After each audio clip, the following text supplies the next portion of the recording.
So guys, जैसा कि आप सभी जानते ही होंगे कि मनुष्य एक सामाजिक प्राणी होता है। अगर उससे समाज को छीन लिया जाए या उसका दायरा सीमित कर दिया जाए तो उसका असर आप इस एक्सपेरिमेंट में हुए परिणाम को देखकर लगा सकते हैं, जहां एक इंसान को सिर्फ आधे घंटे के इलेक्ट्रिक शॉक के बटन के साथ कमरे में अकेले रहने को कहा गया, तो ये जानते हुए भी कि वह उसे नुकसान पहुंचा सकता है और वो पहले भी एक बार उससे शॉक खा चुका है, फिर भी उसने उसे दोबारा छुआ और जानबूझकर इलेक्ट्रिक शॉक खाया।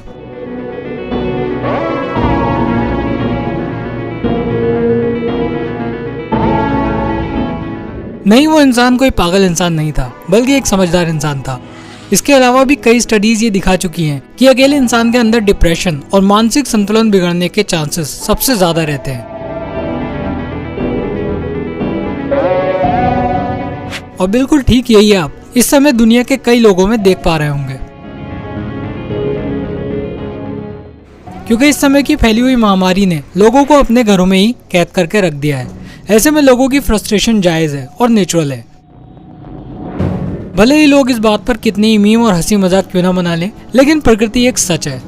कभी कभी ये फ्रस्ट्रेशन केवल घरों तक ही सिमट कर रह जाती है, वहीं कई बार इसके कुछ घातक परिणाम भी हो जाते हैं।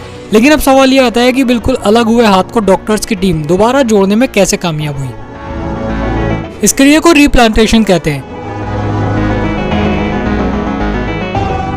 इसे American society for surgery of the hand द्वारा परिभाषित किया गया है। इस प्रोसेस में बेसिकली वो ऑपरेशन आते हैं जिसमें बॉडी का कोई पार्ट पूरी तरह से बॉडी से अलग हो जाता है, और इसमें भी मेनली उंगली और हाथ जैसे बॉडी पार्ट्स का ऑपरेशन आता है जो बॉडी से पूरी तरह से अलग हो गया हो। सेकेंड वर्ल्ड वॉर में सबसे पहले इस ऑपरेशन को सैनिकों के कटे हुए बॉडी पार्ट्स को दोबारा बॉडी से जोड़ने के लिए किया गया था, क्योंकि उस समय युद्ध में सैनिक इतनी बुरी तरह से घायल होते थे कि उनकी बॉडी पार्ट्स पूरी तरह से अलग हो जाते थे।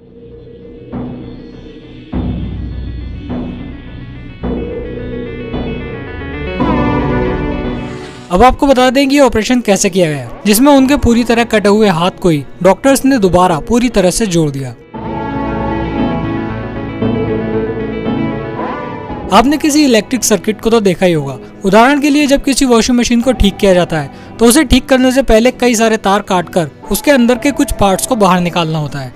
लेकिन जब वह बिल्कुल ठीक हो जाता है तो इन तारों को दोबारा जोड़ा जाता है, और जोड़ते समय ये बात ध्यान रखनी पड़ती है कि जो तार जहाँ से काटा गया था वो वहीं जोड़े, नहीं तो शॉर्ट सर्किट भी हो सकता है। मतलब लाल तार लाल में, काला तार काले में और पीला तार पीले में। ठीक वैसे ही तार हमारे बॉडी में होते हैं, जिन्हें नर्व्स, वेन, पेसिस, मसल्स, टेंडन आदि जैसे दूसरे पार्ट्स कहते हैं। इनमें से किसी का काम आपके दिमाग में नैनो सिग्नल्स को आपके हाथों तक पहुंचाना होता है, जिससे आपके हाथ आपके दिमाग के हिसाब से काम कर सके। और इसी तरह किसी का काम ब्लड को हैंड में सर्कुलेट करना होता है। अब डॉक्टर्स ने इन सभी नर्व्स और दूसरे पार्ट्स को एक दूसरे के साथ जोड़ा।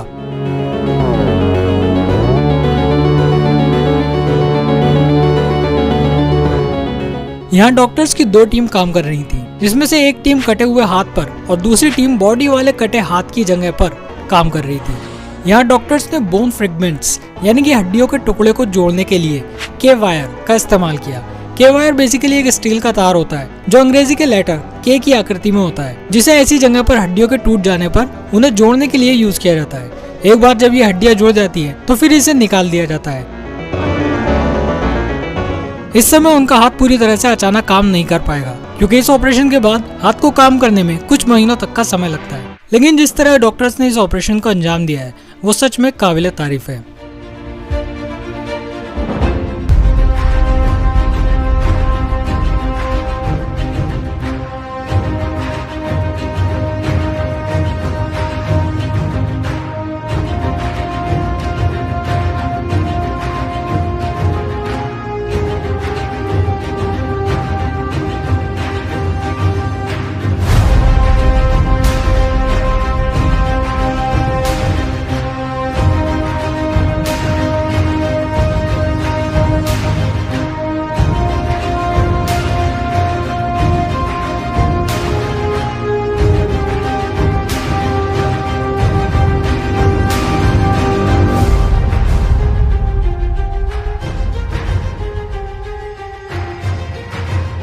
तो गाइस, इस वीडियो में इतना ही।